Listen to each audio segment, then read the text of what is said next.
Hey Flosstube, it's Kim, aka Spartan Stitcher on Instagram. Welcome back to another weekly cross-stitching update. Today is the 12th of October, 2020, and this is video number 90. It's been a busy week for me, as I alluded to last week. Lots going on in my life, lots of stitching things. I have 5 pieces to show you, which you probably weren't expecting unless you actually follow my Instagram. So let's get to it. For the second half of week 1 on Out of the Stash at Last, I kept working on QS Wizard 4 by Stephen Paul Carlson. This is a non-full coverage Haid with 14 colors. So for the entire week, I put in 4,000 tent stitches. Since the last time you saw this, I put in another, or of that 4,000 is 1,600 from the last time you saw this, unless you saw my Instagram. So that is Mr. Wizard so far. So pretty much his head is done up until right about here. So everything up and up is completely filled in. So that is 4,000 tent stitches. And just to show you what fabric. So I know this fabric is bigger than it needs to be. It was yeah, it's bigger than it needs to be. I think it was, I was cutting other pieces off from the Monaco, and this is a piece I had left from what I was cutting off, and then I did the measurements and figured out that he would fit on this. So it's not that I didn't cut the fabric to fit him. He fit on the piece of fabric I had left. And then on Thursday, I started my week 2 Out of the Stash at Last, which is Witches by Oberlin Samplers. And I started in the middle, which is right about here on the C, and I went that way. So I have 3 letters done so far, completely done. As I finish the letter, I do the back stitching. I have 1,000 stitches into this so far. And there you go. So we have the C with the cauldron, the witch. I don't know if they really meant to do one motif that starts with that letter, or if it just whatever fit with that letter. So you have the witch with her hat. But here you have a moon with the letter E, so it doesn't really match the letter E, but I think the moon is pretty cute. So that is Witches. I've already worked on it today, so we'll see if I put a little bit more into it tomorrow and Wednesday before I stop this piece for the week, and then start my week 3 piece. So this is 28 count cast shell in Eek by Picture This Plus. So it's orange with some grayish black splotches in it. So that is Witches. This does have 5 blended colors, and the blends are not subtle. So as you can see, the moon is shining on the witch, and so her back has some gray and yellow there, and then there's some gray and black in the sleeve, which is the subtle as it gets. But then the shaded spot is gray and maroon. So they're not all subtle, but it still comes together. It's not like blended threads that Teresa Wensler puts together. I'm going to save this one for last. I did work on Templar Prophecy this week by Long Dog Samplers. Again, I'm down here, and so I worked on these motifs here so I could finish up 2 pages.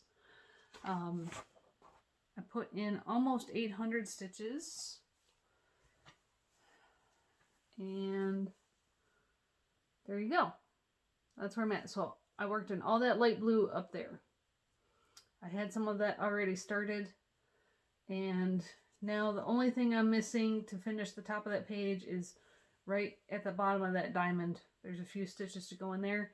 That will be the, whenever I move up, will be the start to my alterations to this pattern.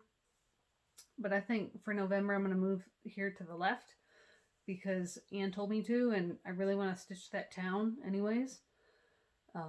So this is 32 count Lugana in, what can I know? Silvery Moon? 32 count Lugana in Silvery Moon. I got this off 123 Stitch. It's really pale blue. You can kind of actually see it, how pale blue it is right now. It's not a white. And then using my unmarked floss bobbins, there's three different shades of blue there. And so the next time I work on this, I'm going to move to this page with the tree and starting off the town. So I think that'll be fun to work on next. So that'll be for November. I also worked this weekend on Card Sharp by Omar Rayan. Again, I started this piece this year, so I'm just up here in page number 1. So all this dark window shady spot. Nothing much to look at. I started with 2,600 stitches. I put in 2,100 more Friday, Saturday, Sunday. So I'm at like 4,700 stitches, 10 stitches. So that's where I'm at. Browns and blacks and grays and some navy blues. But you can kind of see where the square window tiles are going to start taking shape in there. And again, the page comes down here. So I have started into the next page. And then there's your page mark for the bottom of the page. So that is Card Sharp. And then the last piece was a completely unexpected new start. You think, you know, doing Out of the Stash at Last, I'm doing 4 non-full coverage starts this month anyways, that I'd have enough of new starts. But because of what was happening in real life, I had to mark the day and I had to make a new start. And it just so happened that this full coverage piece fit what was happening best in the day. So I had a full coverage new start on Tuesday. When I bought this pattern, I showed it off to you guys and I said I was not going to kind of promote the Etsy shop because she did have some charts that I knew were stolen art. Since then, those charts have been taken down. They were some Daniel Cordick charts.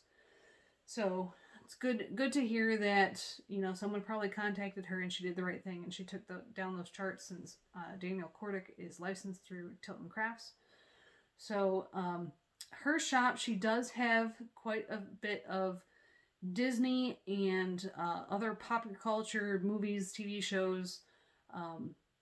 You know those things aren't licensed because all these charts are like $5-6. So you do what your conscience dictates. If you like that kind of thing and you don't have a problem with paying for unlicensed popular culture art, it's not due to the artist. It's more or less it's unlicensed to the company. So this is the piece I ended up starting. Odin. He is only in 9 DMC colors. 250 wide by 500 long. And he has 59,000 black stitches. To give you an idea, Trick or Treat had 62,000 black stitches. So he's got almost as much black as Trick or Treat, and he's a hell of a lot smaller. So I started on him on Tuesday, and I only worked on him on Tuesday. 650 stitches, all black. So there's nothing you're going to be able to see yet, but I started him. So that's Odin and some Norse mythology. Here are his ravens, Hugin and Munin. I don't know which one's which. I don't know if it really matters. But Hugin and Munin are his 2 ravens. So, and the good thing is it fits on my smaller scroll frame. So there's 650 stitches of black. I could have taken the black all the way across the piece. Let me tighten this up. I could have taken the black all the way across the piece, but the pages on this one are smaller than a regular Haid page. It's like 55. So there's my mark for 50. So 55, it's about one page here. But I just started outlining where the black is going to be before, like here's one of the wings on his helmet is going to come up here. So simple start on him, but I really think I'm going to like him. I'm not sure yet, since there's only 9 colors. I can actually show you because I got my tablet here. Let me show you what all the black looks like. I don't know if I want to do him extreme cross country or not. Let me pull up Odin.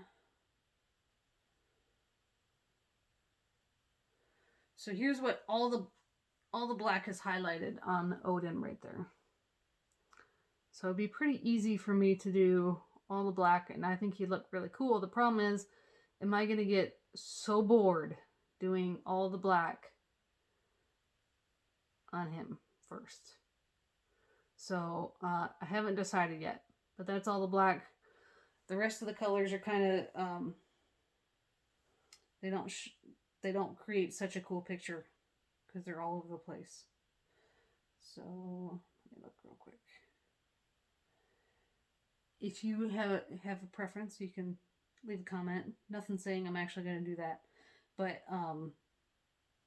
yeah, it would probably be just like Trick or Treat, where it'd be all the black first, and then I'd work on something else, like filling in the pages instead of doing all the colors. I'm just not committed. Like I did that one story keep completely extreme cross country, but the bigger pieces, I mean, that story keep is only 3 pages, and this one is more. So I don't know if I have the commitment to do that whole piece, like all 9 colors extreme cross country. I don't know. So those are the 5 pieces I worked on. Plans for this week: got 2 more days on witches. I'm gonna try to get more done on Card Sharp, because that is my piece for full coverage fanatics around the world. We're going to Russia. My next start on Thursday is Lizzie Kate's Halloween Rules. Everyone's seen this before. So I have the border pattern printed out. So I'll probably start top center and work on that top part of that one. And I still haven't worked on Big Red Ship of Life for this month yet, so I might get to that this week too. This is a federal holiday, so my husband is home today, you know, in and out doing some other things. My girls are at school. But then we have parent-teacher conferences this week, and they have an early release on Wednesday. So we'll just see what I get to this week. I have some FFOs to show you. A couple weeks ago, right before the end of October or end of September, I took 3 pieces and dropped them off at my local Hobby Lobby. That's pretty much the only place I have available for to pay for framing, unless I want to do it myself. There is no Michael's here where I'm at, and no L&S. I'd much rather rather go to an L&S, because like if I had taken these things to Julie at Reflections, if I was still in Nebraska, I'd put the piece down and she'd just start grabbing mats and frames, and she would do most of the work for me, and I just have to pick out which ones I like best. When I took these 3 pieces to Hobby Lobby, they just kind of stood back and said, and were waiting for me to tell them what I wanted. So I was pulling out mats myself, and I was walking around to their frame wall and pulling frames off and trying them myself. So it was a lot more all on me to pick out frames. So I like them. Maybe Julie probably could have had some other options and other choices that would look better, but these are good. So I've got 2 full coverage and 1 non. The first one is Macintosh Mill, my most recent full coverage finish. Let's see. There you go. These two of these have museum glass in them, so that it isn't as glary, and it creates a really crisp picture seeing the needlework through it. So this one I tried the orange matte on top first, and that was just way too much orange. So we went with a more neutral brown, and I liked that they could cut it so there was a black, it was a brown matte with a black interior. So when they cut the matte, it's got a black edge on the matte edge instead of a white. And then they did a reverse cut on the orange so you wouldn't see the white, because it the fabric is like cream. So it didn't look good having a black edge on one, a white edge on the other, and then right next to the cream. So they did a reverse angle cut on the orange so you wouldn't see the white. So, and it's just a black matte frame on that one. So that is Macintosh Mill, and now that I've shown it, I'm looking forward to hanging this one up. And my next piece is special because October is Pregnancy and Infant Loss Awareness Month. Just trying to remember and bring awareness to all the women that have suffered pregnancy losses, infant losses, stillborns, miscarriages, and SIDS losses. So this is Guardian Angel by Lavender and Lace. I finished this piece last year. It's on natural linen. I'm gonna hold it back here. See, it almost matches my shirt. The matte does. So I tried to pick a mauve matte to pull out the mauve in her dress, and then a gold frame since she has that petite treasure braid. Again, she has the museum glass in her. So there is the frame.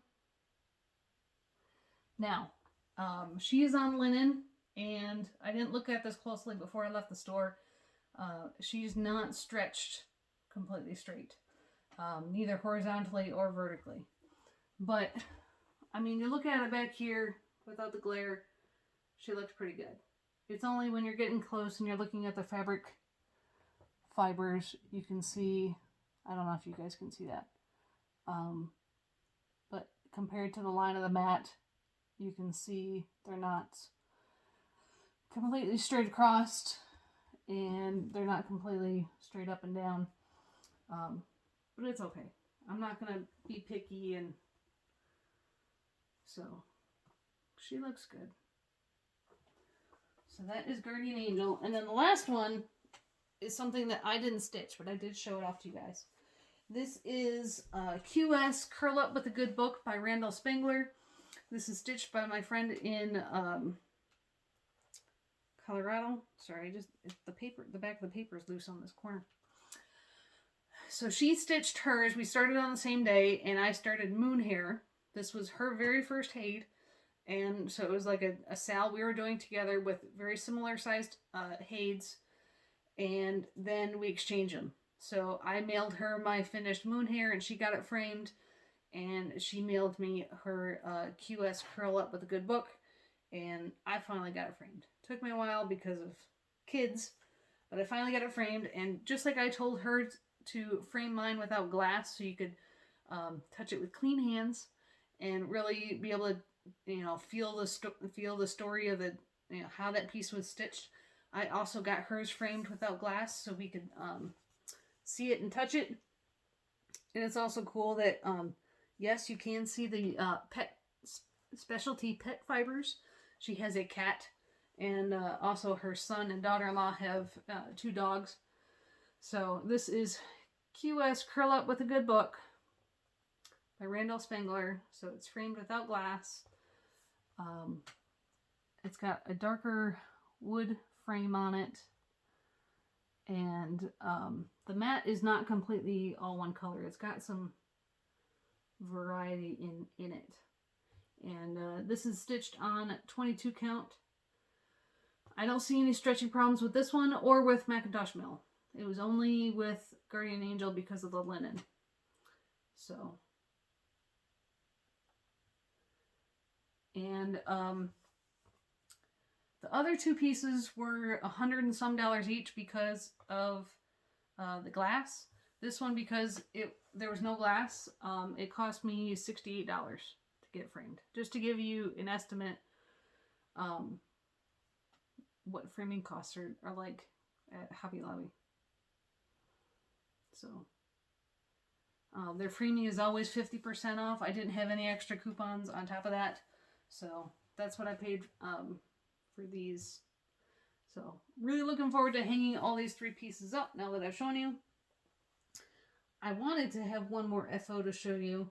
My youngest daughter finished her little butterfly diamond painting, but I don't know what she did with it. We bought a frame for it at Hobby Lobby, and I thought I knew where she put it in her room, but I couldn't find it. So, but she finished her little butterfly. My 8-year-old is still working on her unicorn. Let's see, what other stitching do I have to tell you? No, that's it for the stitching content. A few life updates, and then more Air Force stories, news, that kind of thing. So, Hurricane Delta did strike Friday night into Saturday. It's in Louisiana, only 43 days after Hurricane Laura. The path it took was a little bit east of where Laura went, and it wasn't as strong a storm, but still, my friend that takes care of Spencer down in Louisiana, she kept her power this time, but she still had down trees. This time she had shingles that came up on her roof. It's a fairly new roof, within a couple years. It's only a couple years old, but just 2 hurricanes so close together. She's going to have to get her roof repaired, and she lost her city water supply. Not really city, but, you know, she's not on a well. She has an actual pays for water, so she lost her water for a few days. And I think that was Friday night. So now we're on Monday, and her arena is finally dried and drained enough where she can start riding again. So that was her plan for today. So thinking about all those people who may not have been so fortunate and to experience 2 hurricanes within a couple of months of each other. So that was Hurricane Delta. Let's see. Okay. Air Force. I told you I was going to have a very unique week, and I did. If you look at my Instagram stories, you knew that my husband, I was talking about long flights last week for a reason. My husband broke his own record for a long flight. His previous long flight record was just over 23 hours. I think that was the flight where, I forgot what video it was in, but I talked about they flew from North Dakota into Alaska, and that's where they helped locate a lost Cessna that was flying around, and weather came up, and he couldn't orient himself and needed some help to find the closest airport to land. And so the two B-52s were able to assist him with that before they flew all the way back down to Louisiana. So that was a 23-hour flight. He's also had a couple 15 to 18-hour flights. But this week, Tuesday, he flew nonstop, no landing, 36.6 hours. So over a day and a half in the jet, multiple aerial refuelings before they landed. And nothing I'm going to tell you is, it's all been published. I'm only going to tell you what's been published. So they flew for a day and a half. They left here Monday afternoon, and they landed early morning Wednesday. So Tuesday, the 6th of October, my husband never set foot on the ground. How many people can say that besides astronauts? There's not many people that go on these, these long, extremely long flights do not happen very often. So it was 2 jets that flew together. So it was a 2-ship, and they flew into the Indo-Pacific AOR, or Area of Responsibility. So in the U.S. Department of Defense, they have divided the globe into 6 regions that they have what are called unified commands. So you have one multiple. I don't. It's probably a four-star general in charge of all the branches of the military in that region, whatever is going on in that region. So there is U.S. Northcom, which is North America, U.S. Southcom, South America, U.S. Africom, Africa, U.S. CENTCOM is the Middle East region, and then U.S. EUCOM for Europe, and also U.S. Indo-PACOM. So here's a map. So he flew in this region, starting in North Dakota, and I can't tell you any more than that. But he flew into the Indo-Pacific region somewhere and back in 36.6 hours. Now, I told you that they carry cameras with them. So here's a picture my husband actually took. This is during a night refueling or approaching a night refueling, so it is blurry because airplanes move. But you can see this is pilot and co-pilot. There is the refueler they're approaching, and what the cockpit looks like at night to save your night vision. You don't want anything super bright. And let's see. Gotta go the right way. Here is my husband's jet right before refueling at a different refueling stop. So this picture would have been taken from the other B-52 from their cockpit, looking out to watch them refuel these guys. And then the second jet, before they took off, someone on the ground took this picture. You can see you can kind of see the pilot right there in the window. He's getting ready for his flight, but I wanted to show you this because here is one of the planes I talked about a few weeks ago. Most of the B-52s here do have nose art. So that is your prisoner of war missing in action flag. And just a picture of the two jets as they're taxiing out before they left for the really long flight. This was hard on me as a, aircraft maintenance officer. Not because I was worried about the planes breaking. I wasn't worried for his safety. I was worried for what would happen if he had to divert and land somewhere because of COVID. Would he then be required to quarantine and be weeks before he could fly back? What they would do. Plus, I knew that, he only carried a backpack and a cooler. So, obviously, he didn't have enough clothes or toiletries to stay anywhere if they had to divert for any reason. But they made it back 36 hours in an ejection seat. Obviously, yes, he can get up and move around a little bit, but it's still, the cockpit is pretty small. I'd say flight deck. And his seat bones took a few days to not be sore. He actually, because it was 36 hours, he couldn't wear his contacts, so he wore his glasses. But then you have a flight helmet over that and your oxygen mask. So he ended up with a blister on his head behind his ear from, the eyeglasses sticking and being pushed because of his helmet into his ear and just rubbing a spot on his head. So he had a blister right there. They had enough food, so he didn't go hungry with everyone providing a meal. What I didn't get to explain as much on last week's video is the B-52 oven.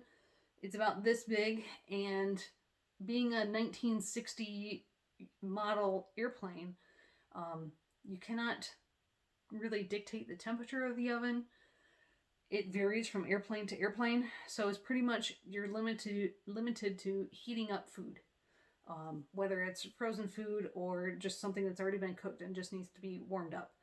And it really only fits like a dish this big and pretty shallow. So that's limits what you can take with you besides snack foods or sandwiches or whatever you can eat cold. Let's see.